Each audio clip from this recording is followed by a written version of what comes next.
Hi, everybody. Welcome back to the Everyday Night. I'm Joe. And I'm Jeff.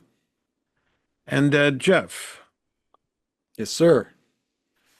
I remember somebody saying, don't believe everything you read. Yeah, don't. What was P.T. Barnum said? That don't believe anything you see and only half of, or never believe anything you hear and only half of what you see. I don't believe you that he said that. Well, So, maybe it was somebody else. I don't know. but it's relevant to what we're going to talk about tonight, which is the framing of information. And um, particularly in this era when everybody has the cell phones are ubiquitous with cameras and Yep. there's video everywhere, and the idea that the first person who frames the story has the advantage, something that Mark Twain said, that the a lie spreads around the world while the truth is still putting on its pants, Right. trousers, I think he said. So we're going to talk about that, but the first thing I think we need to talk about, the first essential thing, hmm what are you drinking tonight? Well, in fact, um, this is a this is a rum that was left here by my lovely wife's eldest daughter, and the cork broke. Oh, And we poured it into a decanter. And now I don't remember what exactly what brand it was. mystery rum. It's mystery rum, but it's very nice. It's sweet and it has a very strong, to me, sort of banana aroma, essence Interesting. to the flavor. Yeah, it's very nice. It's a very nice and pretty strong. I think it's a 95 proof rum. Yep. Yep. So, but it's and just over ice. So hopefully that ice will knock that back a little bit. And what are you imbibing this evening? I have And tell the truth. A Jack Rose. It's apple brandy, lemon juice, and grenadine. Uh, very, very old cocktail, and Yeah. I mean not this particular one. I made this, but the recipe, and I like it. Refreshing and good. No. All right. Yeah.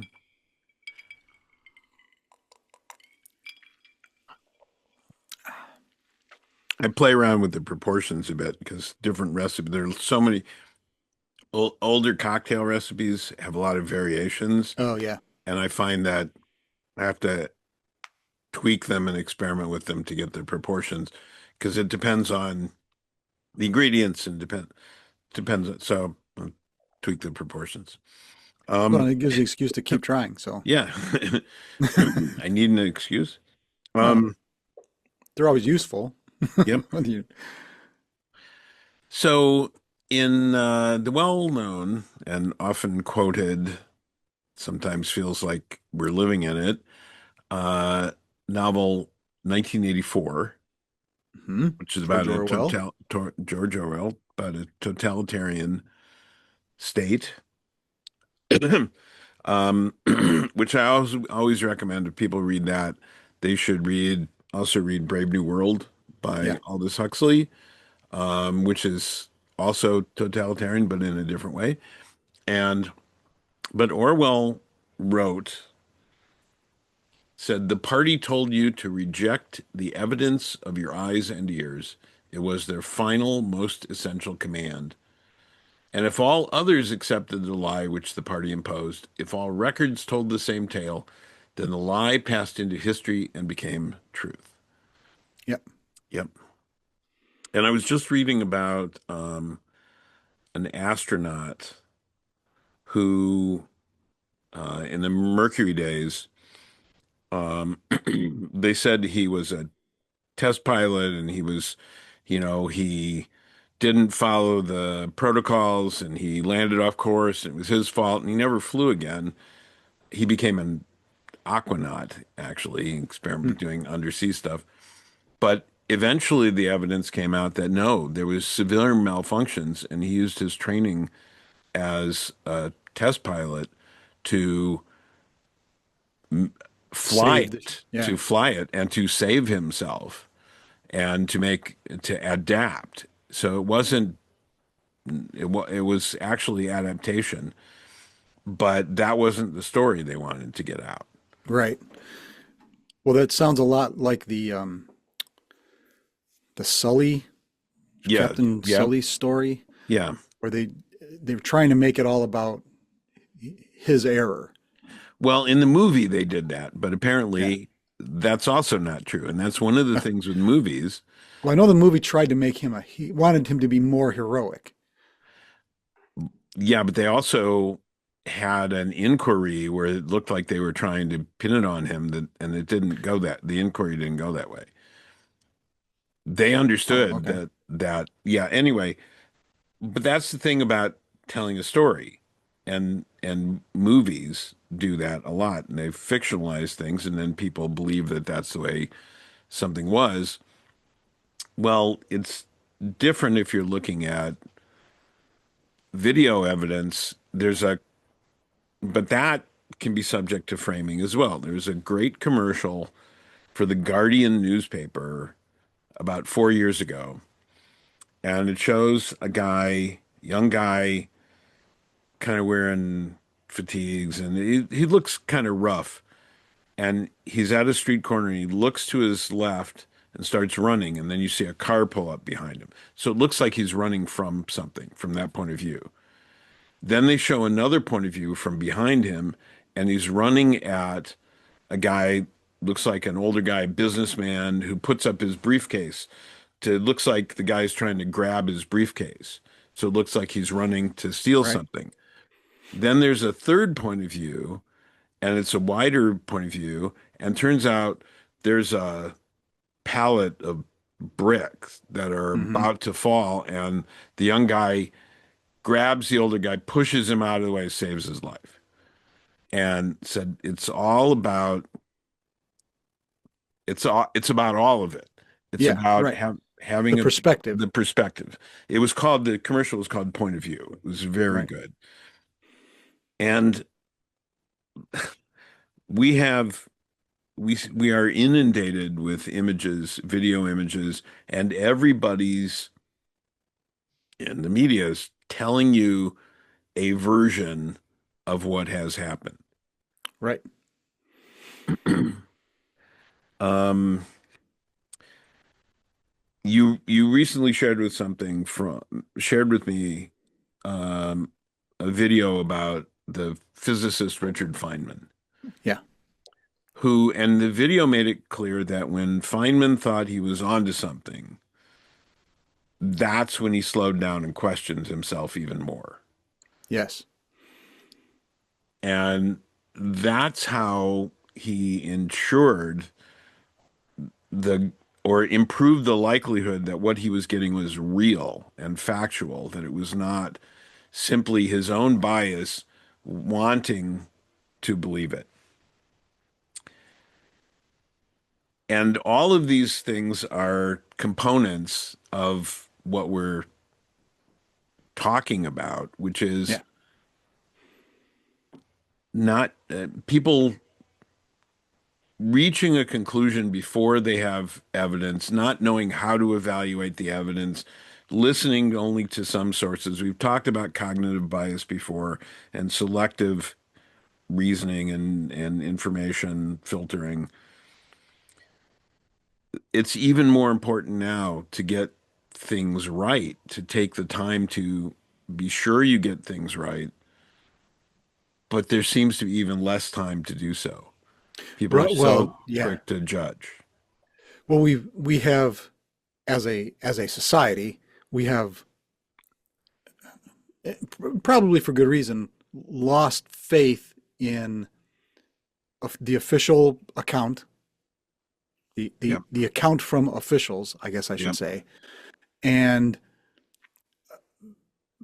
news sources aren't really news sources now, they're narrative sources. yeah. And so it's like you say, it's even more important to dig around and get more than one source of information. Yep. Um, we I remember years ago reading this. It was an analysis of the same news story covered by different news media outlets. yeah. And just the language describing them was so different.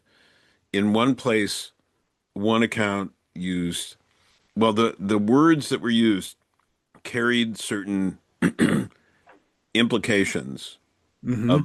of meaning, positive and negative, even though it was the same story, the same the same Incident. incident Yeah. being reported upon. The language that was used painted a positive or a negative picture. There were few that painted a neutral picture. So, Well, and there's um, what I'm finding now as I try and find different news sources. There's there are I even hesitate to call them news sources. I guess you can call them a news source where in their efforts to be neutral, they are absolutely stripped of any context. yeah, yeah, And I find that to be less useful than getting both sides. yes. Um, so it's just like this happened, and there's no well, what are the repercussions of that? How What how what happened before? How did yeah. this? Yeah, all of that. So recently, and obviously, to anybody who's paying attention to what's going on in the world, as fraught as it is, there was there been the immigration and was it Border Patrol, Border CB, Patrol? ICE, and CBP Yes, are so conflated now as to be have impossible to tell them apart. in force in Minnesota and Minneapolis. Two people have been, three people have been shot, two have been killed, and In the last couple of in the weeks, last couple of weeks, and and there have been another 7 or 8 before that that yeah, have not made this kind of news. and the most recent one, um, and with all of them, the authorities in charge, heads of agencies, head of Homeland Security, head of Border Patrol and Immigration, um, immediately came out with statements, as did elected officials, immediately came out with statements justifying what was done and criticizing the people who were shot as the as domestic terrorists. Yeah. And and so I just watched an analysis, a video analysis, multiple videos, frame by frame from the New York Times. Hmm. And it it made it very clear the lie, the immediate defensive lie that the elected and appointed officials jumped to defend the actions Yep. of the shooters and the agents, and was is incorrect. But you never get an apology or a correction.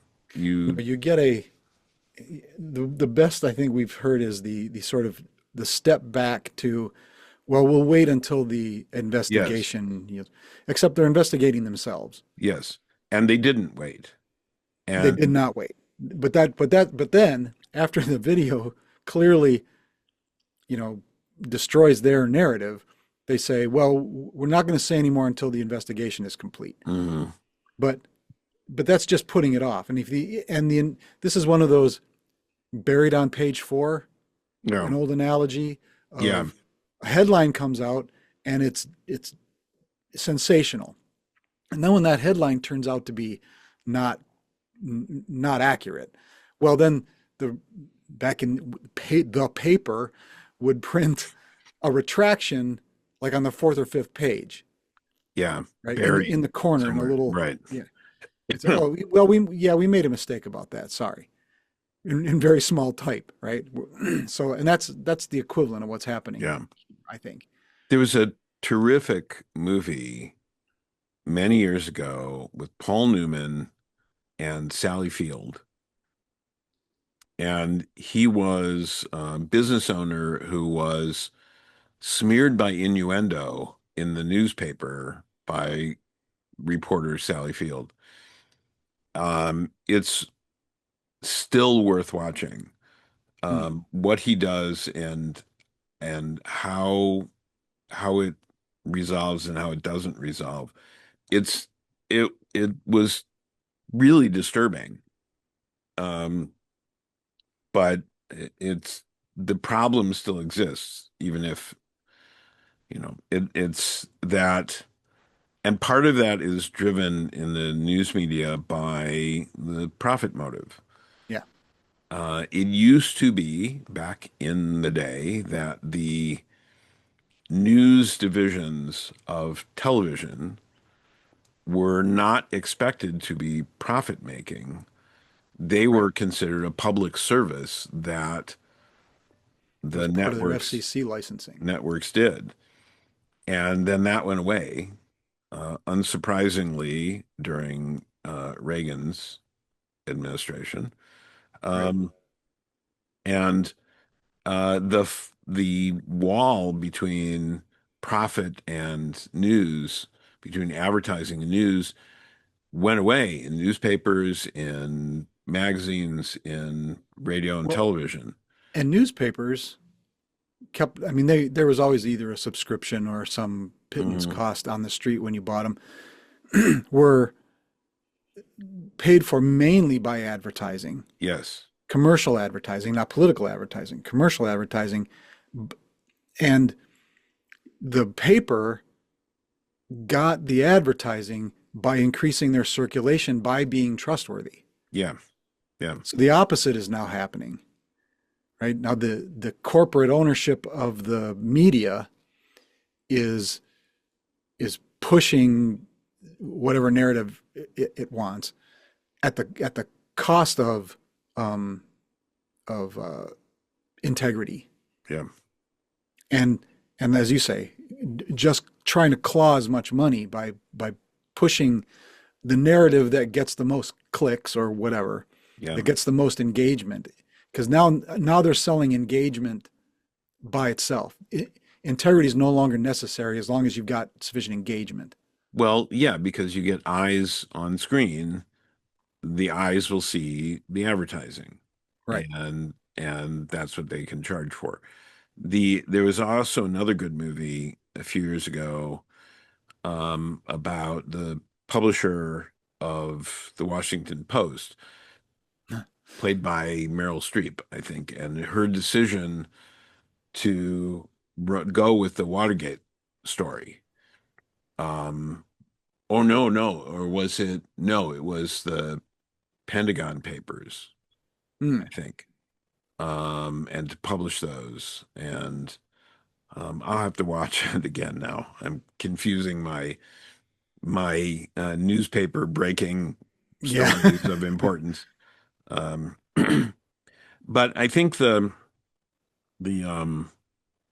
the kind of analysis that the New York Times did, v multiple video angles, frame by frame, breaking down what happened, clear analysis.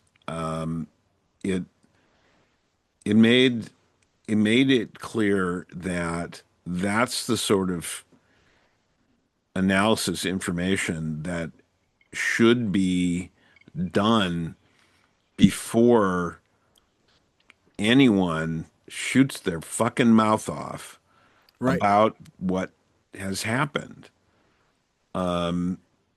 It's sometimes saying, well, as you said, we need to wait for the investigation. Sometimes that's a dodge, Yes. but sometimes it's really the truth. Well, In that's what an official, Mhm. an elected official or an appointed official or a you know, law enforcement official, that is exactly the right response. Yeah, News agencies, reporters, journalists aren't don't have to wait for an investigation. They are supposed to be doing the investigation. investigation. Yeah.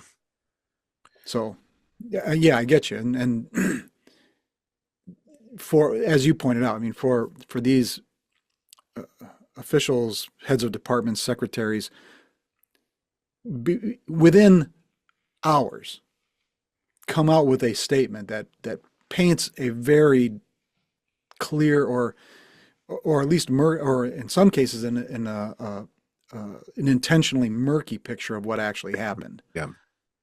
is terrible.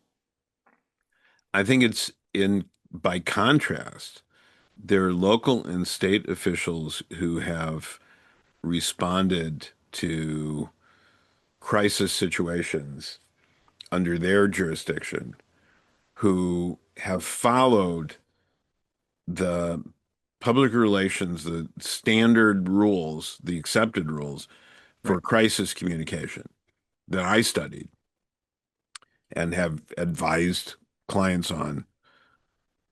Um, say it first, say it completely, say it truthfully, keep saying it, be accessible.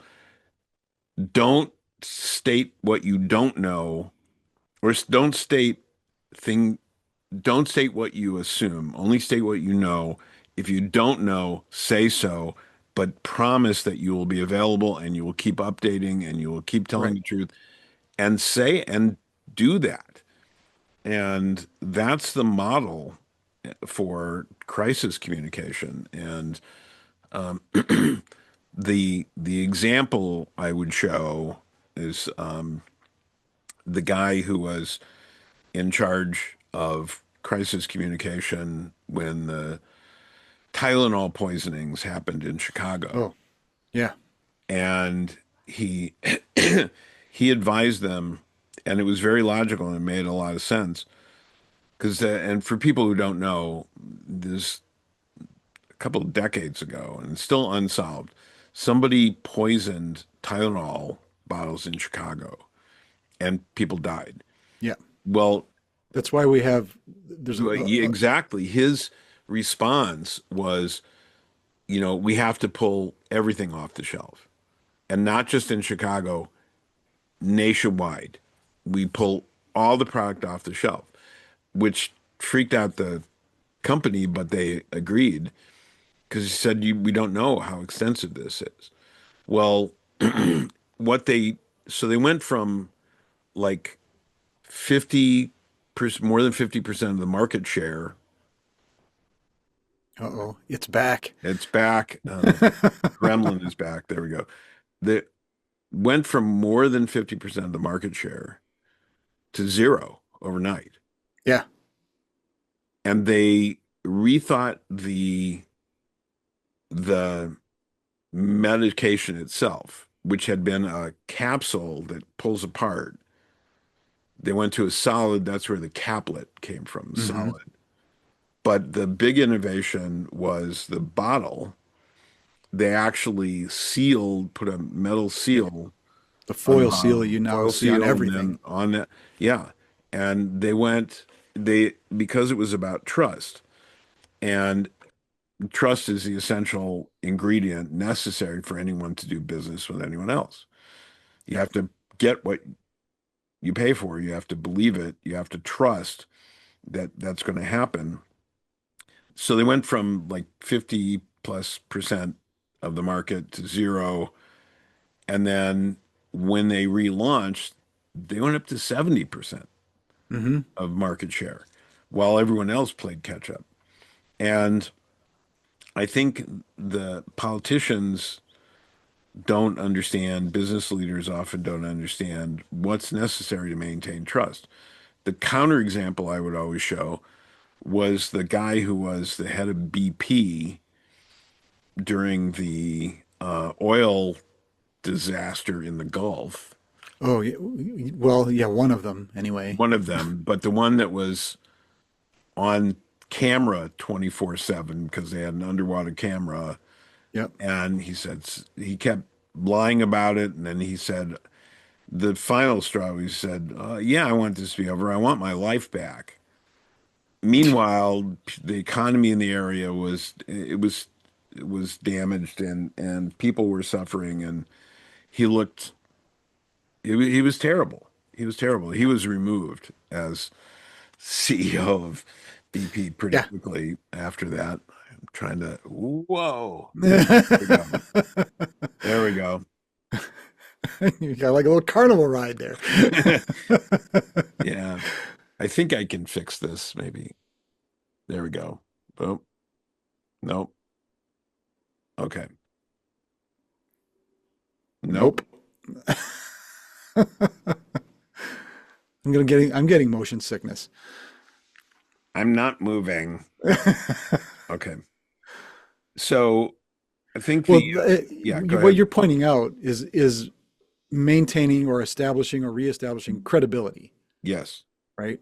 That if, and this is, I think, what our current administration has utterly lost. There's no, there isn't any credibility unless you are willfully credible. Yeah. Yeah. I mean, there's people who will not question it, but but anybody who's willing to question it has withdrawn their cred or has for those people their credibility is gone. Yeah. And I Well, think that's the only didn't have a that's the lot to start with as far as I was concerned. well exact of course, but I think that in this case with these um, incidents in Minnesota, that the video evidence is so clear Yeah. and contrary to what these people are saying in an effort to throw up a smokescreen and Yeah. minimize um, damage that that they have, and I think that's the only reason they are being called on the carpet for what they've said, Yeah. is that they absolutely tanked credibility. There was there was a movie many years ago,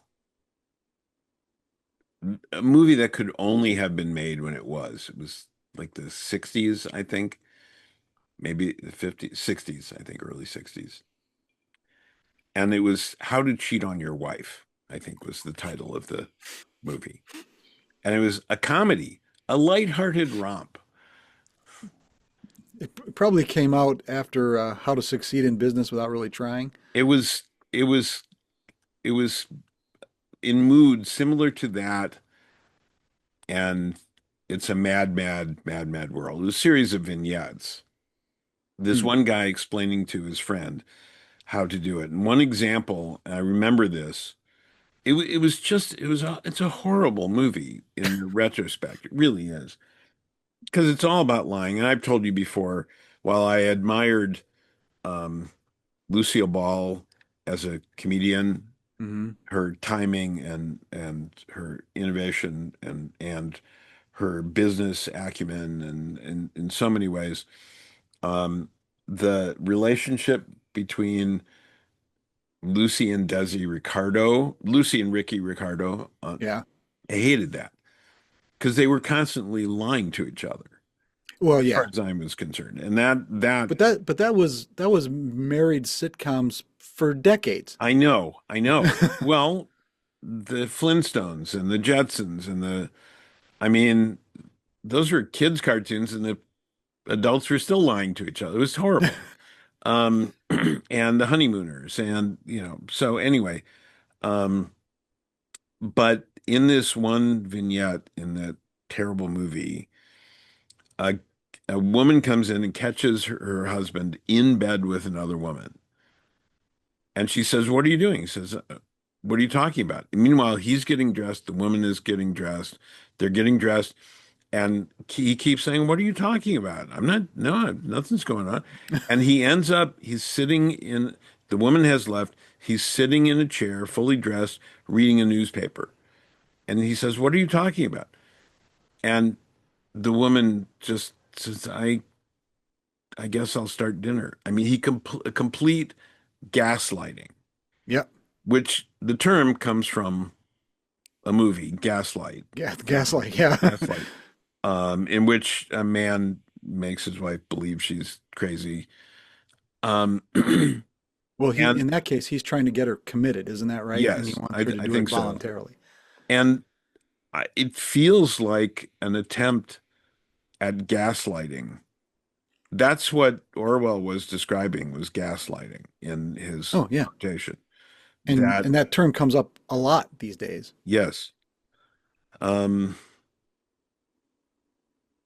the internet had the promise of access to so much information, of communication, improved communication between people, and it's turned into what it's turned into.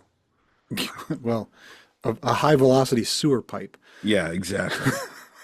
Um, so, So, well, we're back to our original premise now, right? yeah, There's a lot of shit out there. You need to dig around in it, and you'll get dirty doing it, and it feels awful yeah, sometimes. yeah. But if you're gonna find the jewel that you're looking for, you gotta reach all the way in. Well, and I think, what is it? A sponge retains everything, and a Yeah. sieve filters and I think um, some people, the sieve they have lets the good stuff through and only retains the bad. Well, So it's a it's pre- I important to think this make sure it's calibrated. yeah, I think the holes in some people's sieves is very specifically shaped, Yeah, and therefore anything that doesn't fit that, anything that shape goes through the sieve, and everything else is kept. You know, yeah, I read an article I think it was just today, talking about how we're veering way more into politics with this, but that the problem that we have now is that one side is so demonized that it doesn't matter who is elected. Trump, for instance, I mean, who is an objectively horrible person, yeah.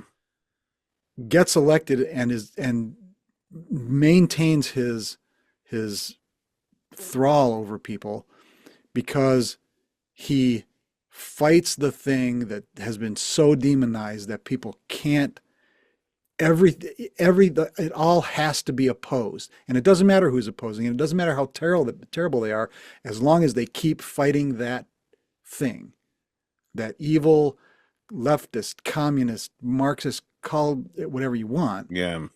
It's so many people are so convinced that the country will collapse and the nation will implode and whatever if these people are allowed to run things. And yes, and the one of the problems with that is that how those terms have been defined are Yeah. often inaccurate and but also widely accepted. That's again the framing. If you frame the term and people believe that, then that becomes it passes into truth. People will believe that that's true. Um, Well, and you and you keep repeating it, and you keep, have yeah, those people who have in the past engendered a certain amount of trust, officials, clergy. If you have yeah, them all parroting the same message, it seeps in. If like you say, your sieve is of a particular yeah. shape. The one of the things we've talked about before is if I'm going to talk, if I'm going to discuss something with someone, I make sure to start. that we agree on terms and definitions because people use the same word to mean different things and different words to mean the same things. And I've seen too many conversations just go round and around. People, even with people agreeing with each other, don't realize they're agreeing with each other because they're using different words or they use the same words to mean different things. Or people disagreeing with each other when you're talking about different things. And Yeah. um, But I've also seen the, well, define this as a tactic to yeah, stop discussion. yes, Well, define that. Well, okay, you just, that just to derail somebody yes, who's making a decent point, they yes, pick something on, they say, well, define that. yeah, Well, but anyway, I mean, I it, take your point yeah, also. yeah. Um, See, I so just derailed you. See how I did that? yeah, yeah, yeah. In these kinds of interactions between people, the the fallback to what we talked about in cluster thinking, um, assuming that if somebody thinks one way about something, they have to think a certain way about a whole range of Hmm. um, uh, I think there's so many impediments to real communication and understanding that it's easy for sophisticated, nefarious actors to drive wedges between people because it's hard enough to communicate well. And if divide and conquer, if the Mm. if people who want power can the keep the people divided and arguing amongst themselves, it's easier for them to maintain control. Well, or if you've got, you only need to keep a certain amount of people enthralled on your side Yep, to provide a buffer to accountability. yep, And I think that's what we're seeing now, right? And I got to hand it to the Republican Party, really, that they have their counter education program has paid off in spades. yeah. Demonizing education, as we've talked about before. Yep. Uh, I remember um, at, it, it was after Sputnik, which was the first artificial satellite launched into orbit. It was Right. by the then Soviet Union that President Eisenhower made a push for scientific education in schools. Hmm. And that was a real change because smart kids were teased and picked on as Well, they still you know, are. they still are. Even more so, I think, because I mean, as a kid, well, I mean, in this country, it has been in the 50s in particular, right? It was Mhm. athletics. There's an academic aspect. You had to be an okay student, but athletics were really what was important. And if you're too smart, you're suspect. Well, I don't know if you weren't easily accepted. Right. Um, but yeah, but we still see that. I mean, nerd culture now is a flag that people fly Yeah. proudly, and Yeah. I'm glad. Yeah. Uh, you don't have to pass anymore. You can just be a nerd. Yeah. Yeah. um, Remember when the movie The Revenge of the Nerds came out, right? Yeah. Oh, yeah. Um, well, I think the term was actually coined in the Happy Days, wasn't it? where it became popular culture, the term nerd. Oh, I think it was before that, but I don't know. I don't remember it being a thing until I was in junior high, high school, late I remember late. somebody talking about the difference between a nerd and a geek, Well, but I there's don't remember what the difference is. well, a geek has a there's a lot of overlap. There's a whole Venn diagram between geeks, nerds, dweebs. I mean, Okay. there's a whole. Okay.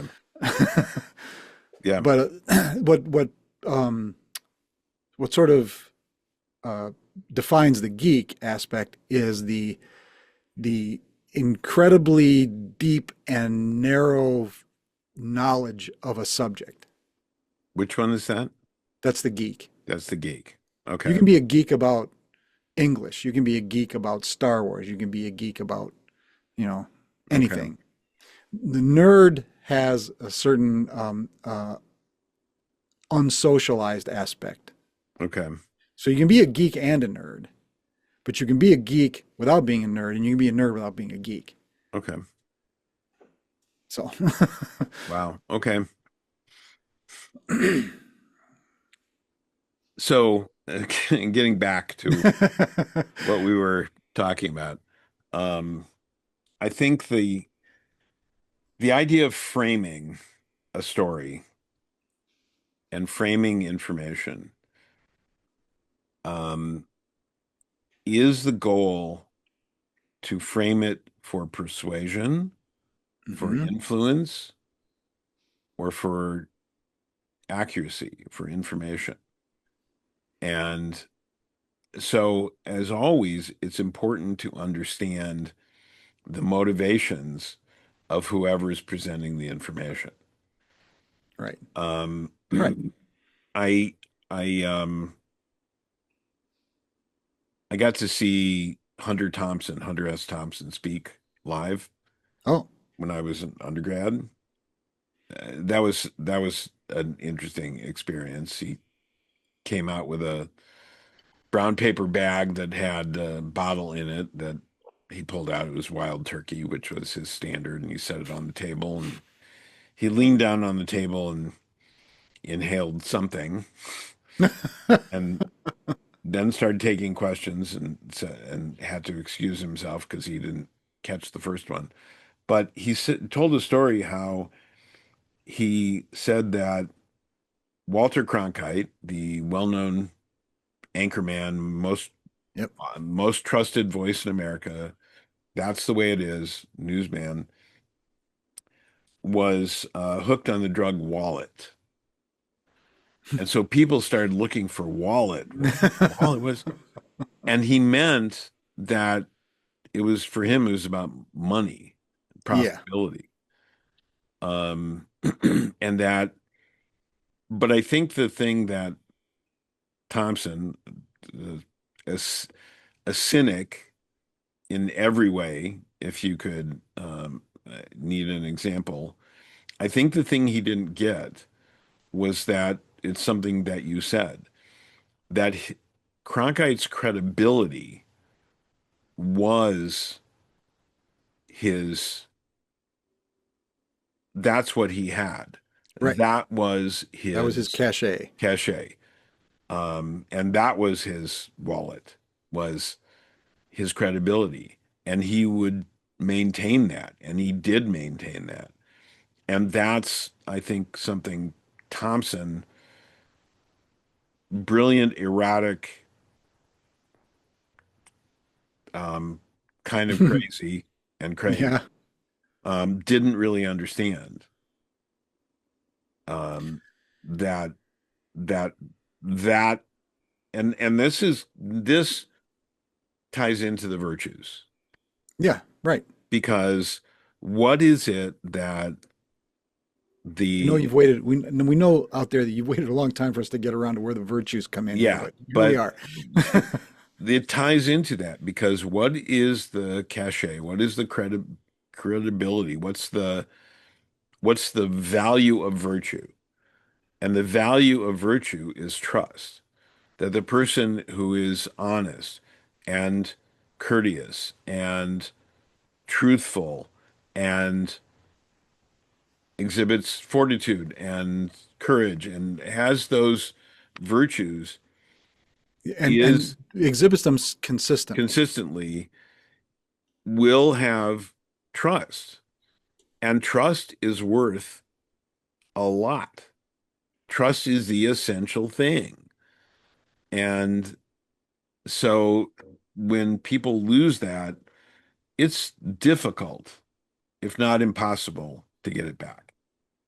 There, resetting. I thought I'd fix the camera. I did. So I'll try again. Well, and that's something that I think has entered or left. The question is certainly, I think, more poignant or currently is that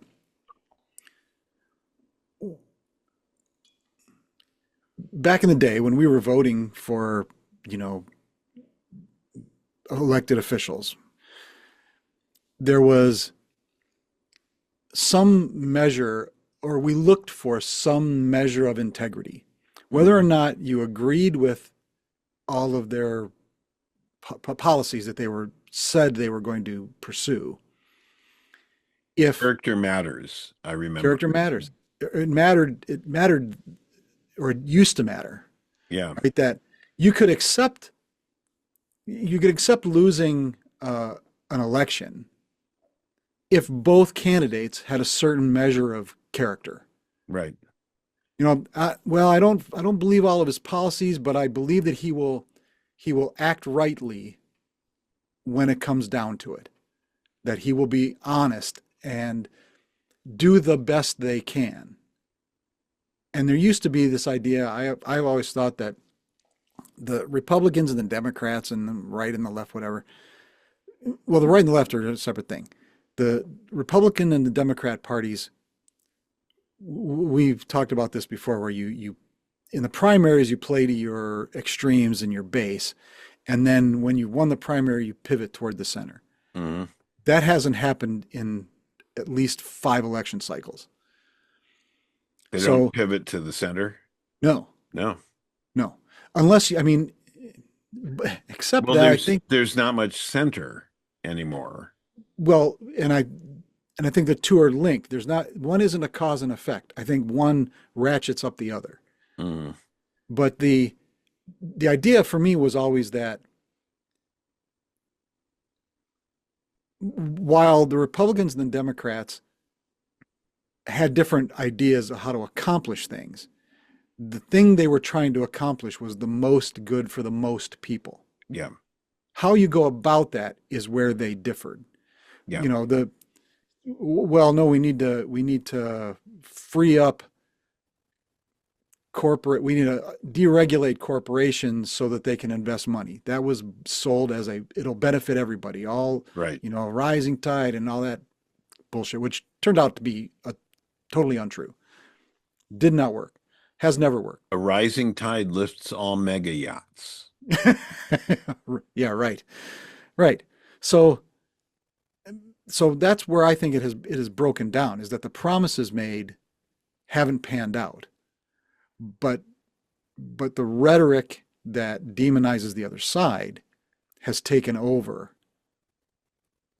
so that you, it doesn't matter who you're voting for as long as you're voting against them. Yeah. Well, there have been very few times and I've voted in every election I could since I came of age to do so a long time ago. And there are very few elections when I voted for somebody rather than voting against somebody Right. because it's a it's a chess game. It's not um, a date. Yeah. You know, you're not falling in love, you're making a move. You're trying to advance a piece in the position on the board, right? But we're all on the same board. Yeah. And people think they can wall off in a corner. We've all seen what that happens when you take your army and you surround it by a wall. If you remember Yeah, it's practical demonstration. the Iron Chiclet. That's a story for people in the SCA who know what I'm talking about. Didn't work. Doesn't work.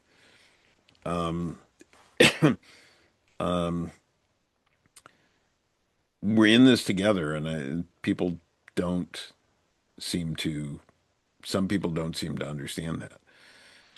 Well, I'm or hoping that the counter framing might open some people's eyes, but I don't think so.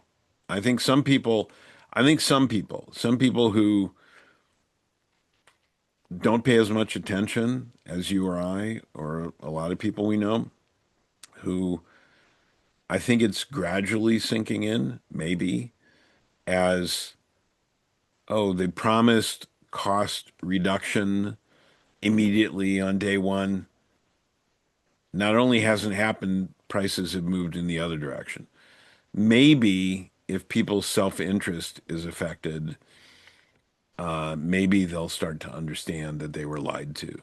It's a very difficult thing to accept that you were lied oh to yeah, recognize that.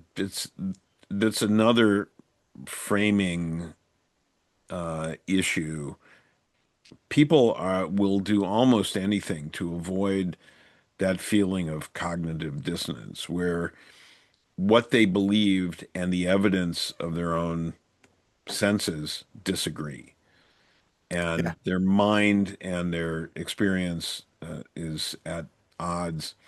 People will do a lot to avoid that, and when it consequently can be very hard to admit that you've been lied to, You've been fooled, flim-flammed, hornswoggled.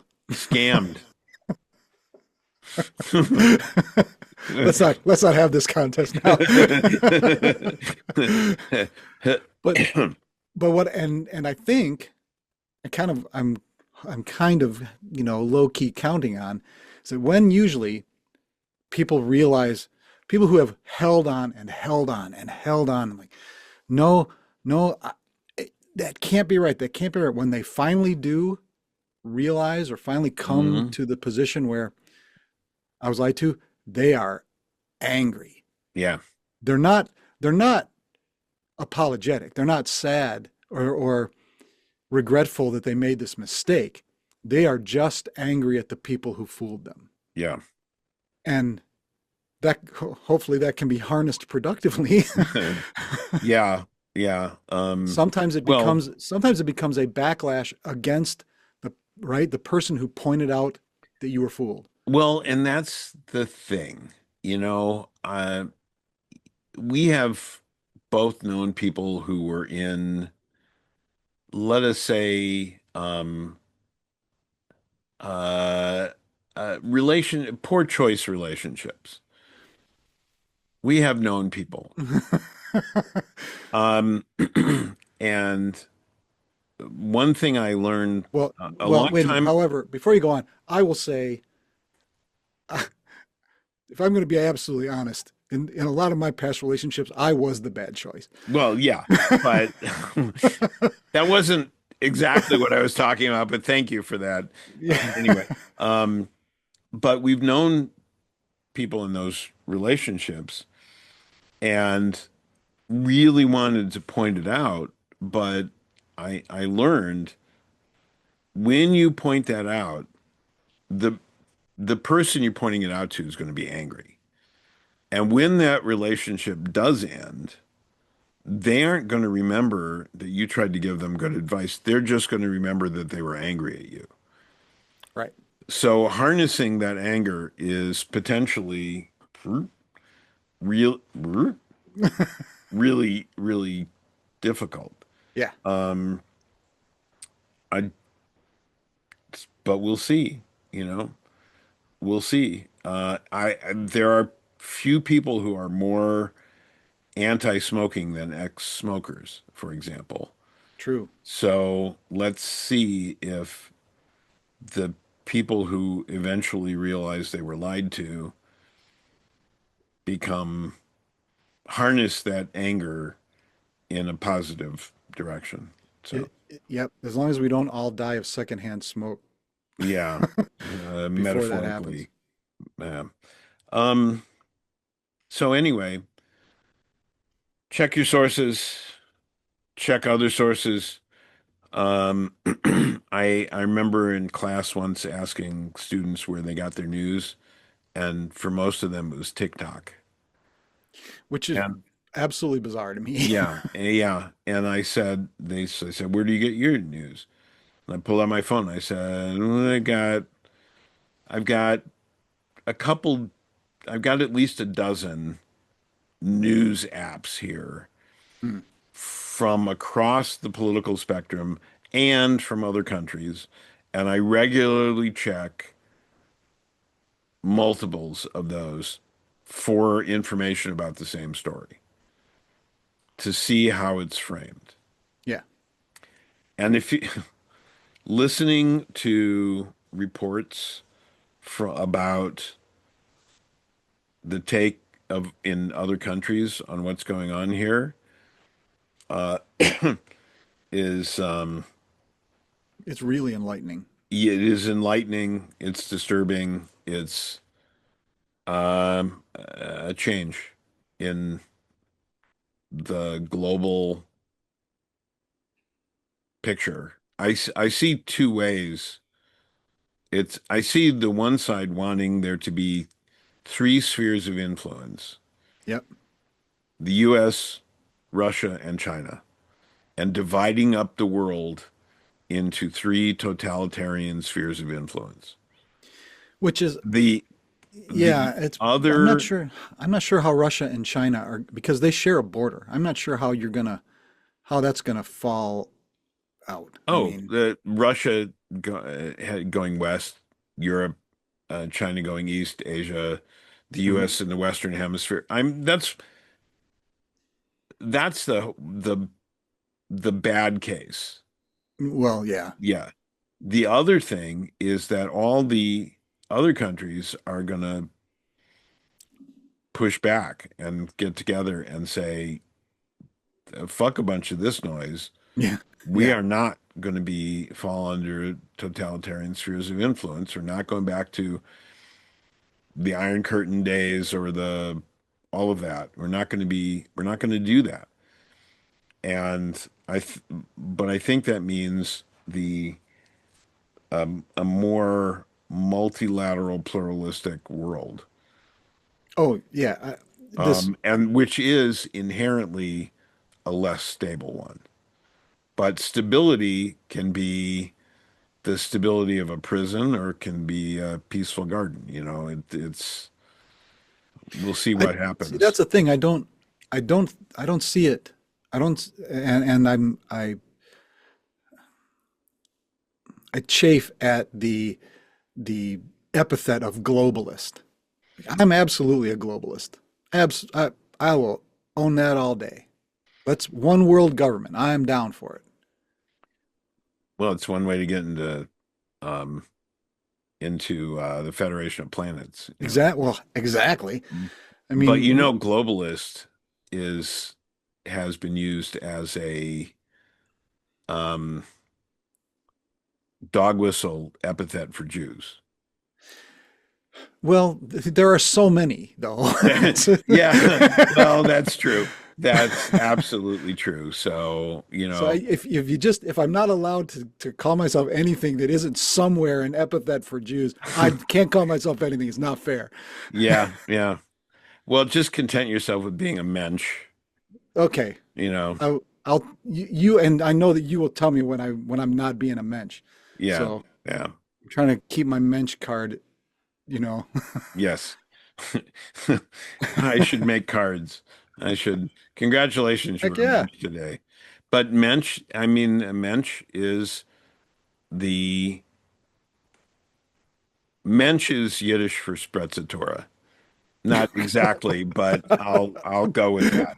It's somebody who embodies the virtues. So, Yeah. yeah. Oh, my drink is empty, and I think after this discussion, I could use another one. So I Okay. think we've gone around about this. Framing information, trust, the virtues. There we go. Right. Okay, then. Illegitimi non carborundum. Yeah. Don't let don't don't let them do it. Yep, because they will try. Yeah. Um, thank you, everybody. Um, stay safe out there. Stay brave.